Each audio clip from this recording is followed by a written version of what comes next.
Friends இன்னைக்கு வந்து பார்த்திங்கன்னாக்கா நம்ம வந்து கருப்பு மூக்கல்ல உருளைக்கிழங்கு வந்து குழம்பு வந்து எப்படி பண்ணுறதுன்னு பார்க்கலாம். ஸோ நம்ம வந்து பார்த்திங்கன்னாக்கா ஆயில் வந்து போடுறோம்.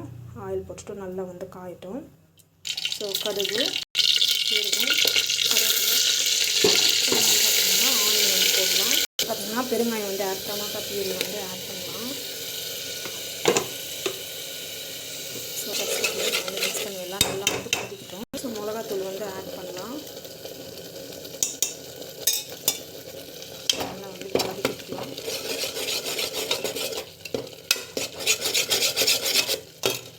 ஸோ இது வந்து பார்த்திங்கன்னா நம்ம வந்து பட்டாணி வந்து ஆட் பண்ணிவிட்டு ஜஸ்ட் அப்படியே நல்லா வந்து வதக்கிக்கலாம். வந்து பார்த்திங்கன்னாக்கா தண்ணி வந்து ஆட் பண்ணலாம். ஸோ நம்ம வந்து பார்த்திங்கன்னா இது வந்து நல்லா வந்து விசில் வந்து வரணும். ஒரு 2 விசில் வந்த பிறகு நம்ம வந்து ஆஃப் பண்ணிடலாம். ஸோ அப்படியே வந்து க்ளோஸ் பண்ணி வச்சுலாம். ஒரு 2 விசில் வந்துச்சுன்னா ஆஃப் பண்ணிடலாம்.